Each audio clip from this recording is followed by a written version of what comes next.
Magandang umaga po sa lahat. Ayan, dito balik tayo sa sa ating unting sagingan, no. Ayan, no. Ayan. So subaybayan natin 'to. Wow! Pero meron din tayong dito, tinanim na mga cucumber yan, no. Cucumber. Ang dagdag natin sa ating araw-araw na ulam, no. Wow! Kasi kaysa bibili pa tayo, ayan, no, marami. So dito po hindi po natapos yan sa pag-trim. Ayan. So yung mga po. Ito po yung bunga. So yung bunga natin, no. Gaya po nito, kailangan po tanggalin yung iba, no. Ang dami nila.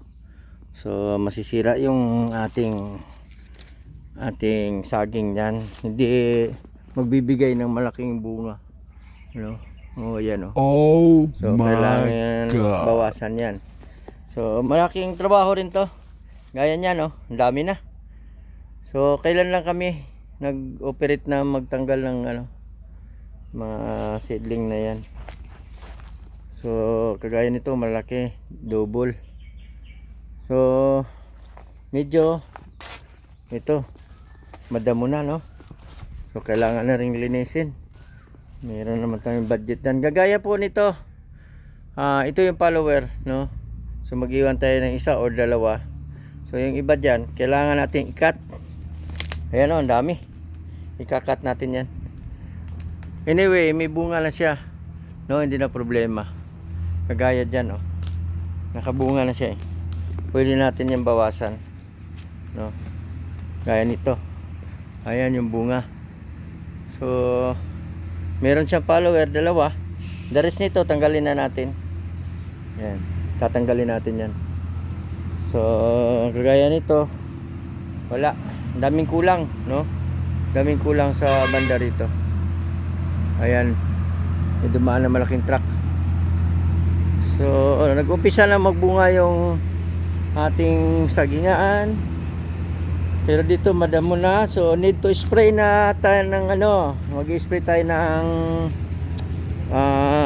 pamatay sa damo. Ayan. So kagaya niyan, ito yung sigatuka, no, mga kaibigan. Ayan, kailangan mapatayan siya. Mapatay ito. Oh, hindi pa na trim to. Marami pa rin ang hindi pa nabalot, mag-umpisa tayo doon. So ito na yung mga nabalot, may mga color na. Kasi itong mga color na to, nagsisilbi to no, kung kailan to nabalot, no. Kung kailan, pasunod kasi to. Doon naman is green. May kulay tayo diyan na green. Saka yung iba nandoon sa kabila.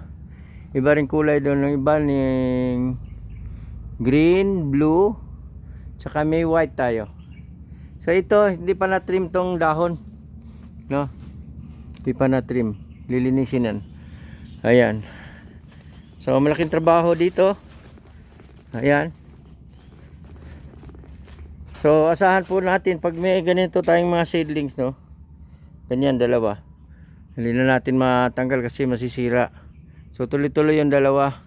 Meron talaga ang ganyan pag namili tayo ng tissue. Oo. Ito naman may sakit din yan. Ayan, oh. Ayan, iba ring sakit nito, no. Ayan. So nabubulok yung puno. Ayan. Kailangan na ring putulin. So anyway, tanim na naman tayo ng panibago dito. Additional. Kasi sayang yung space. Sayang. Kasi pag isang bunga nagkakagalaga ng 1,000, so sayang din. Kaya dito ang daming nawala. Ayan, oh.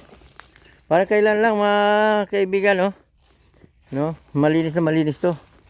So ngayon, oh, kasi araw-araw dito umuulan tuwing hapon dahil sa malamig yung lugar.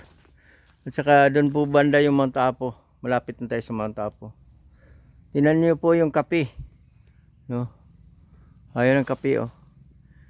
Ang tagal na. Ayan, may kapihan din dito.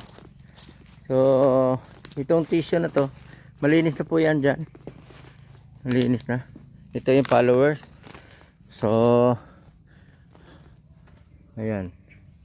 Parang may lumipad na ibon galing dito. Ano yun? Parang mayroon siyang itlog or what? Ayan yan, tingnan natin mga. Tingnan po natin. Mayroon talaga. Oo. Ano po mayroon dyan? Itlog. Itlog. Uy, may itlog. 3. Uy. Kaya pala. 3. So, ito ibang tali dito, no? Ayan. So, sunod-sunod po to sila. Andito may trabaho pa. Ayan. So, magtitrim pa tayo. Iabot pa tayo ng ilang araw dyan. 2 lang kami dito. Minsan nag-hire ako ng tao pag hindi na talaga kaya. Magastos. Hindi biro dong alaga ng saging. Ayan, malapit na rin yan, no? Sisibol na yan. Ayan. So ito, napakalinis na. No, malinis na, na-trim na. Then nag-apply tayo ng pangsigatuka sa dahon. Ayan. Pero ito, nakaligtaan nilang i-trim, oh. Ayan. Ayan po. So,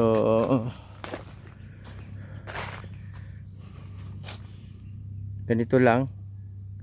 Then kailangan ma-follow up. Kasi sisira talaga yung dahon. Tingnan nyo yung dahon. So dapat kasi sa dahon meron kang mga 6, 7, 8 ganyan, no? Pinakamababa na yung 6. So kagaya nito is 1, 2, 3, 4, 5, 6. 6 lang.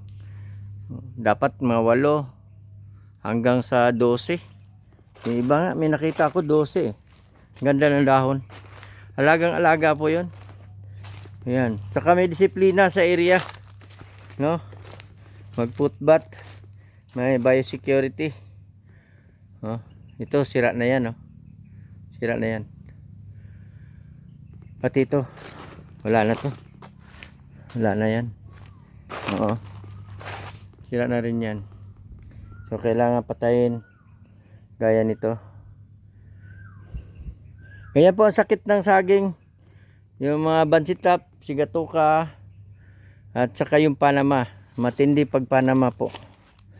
So kung Panama, kinukordo namin dito. Babalot yan, may tali. Saka takpan ng trapal. Para yung insekto, kung dadapo dyan, hindi malipat sa iba. No? Dun, kakalat na yung sakit ng Panama. Okay.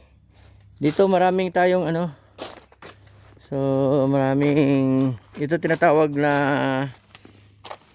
yung gamot na ano tawag nito? Bila-bila, no? Ito bila-bila to. Ayan, oh. So pinapakuluan ko to, nililinis ko to overnight muna, babad sa tubig para madaling matanggal yung lupa, no? Ayan, nakadikit. Then pakuluan po ninyo to. So gawin yung tubig araw-araw. Malaking tulong po to sa ating health. Ito po yung bila-bila. Ayan, paragis. Hindi na kayo mamili kung meron kayo nito. Hindi mo? Ayan po, ang dami po. Ayan, kukoleksyon tayo dito. Meron din doon sa area ko sa kabila. So ayan, mag-a-apply tayo ng insecticide at saka yung sa sigatuka. So nagkakot tayo ng tubig. Sira yung ating sasakyan. So paisa-isa tayo maghakot gamit yung motorcycle, no? By gallon. Per gallon. Container tawag lang. Isang container. Yan. Yung gallon is 4 liters. Yung isang container tawag dito is 18 to 20 liters. Ayan. So magtatayo tayo dito ng kubo para sa magbabantay dito kasi umpisa na. Umpisa na sila magbunga. Hinihingal ako. Kasi paakyat to, no? Ayan, oh. Galing doon. So, mag-apply po tayo ng medisina. Kahakot ko lang ngayon. Yan, isa, dalawa. Daming mga kalat dito. Yung mga bata, pag napunta rito yung mga bata naglalaro. So, ayan, hinakot natin to, magmotor. Maputik kasi araw-araw umuulan, no? Ayan yung ating lansones, walang bunga. So, magmumotor tayo, hakot pa tayo ng tubig. So, ano tayo, yung dahan-dahan lang, no, pagtrabaho, no, pakunti-kunti. At least may magawa tayo. Ito, bagong gawa namin to, pero nasira na. Lagyan to ng trapal. So, hakot muna tayo, then mag-spray. Okay po, thank you po. Thank you. Ayun mo, meron na tayong na-share sa inyo kung paano maging healthy yung puno, no? Para makonsume niya yung mga vitamina. Papunta talaga sa mother para makaproduce ng magandang bunga. Kaya naman healthy. Abot ng 8 hanggang 9 na piling. Meron kasi ako nakita doon sa nabilhan ko na doon sa sa nursery. Yung banana nila ang ganda. Maabot ng 9 na piling. So malaking pera 'yon. Tapos ang lalaki pa. Kaya kailangan malinis. Malinis yung area, kagaya niyan. Diyan. Ayan, nilinis na. Ito naman susunod natin 'to. Hanggang doon, Ayan po. So, trabaho muna tayo. Good morning po sa lahat. God bless you. God bless po sa lahat po. Thank you.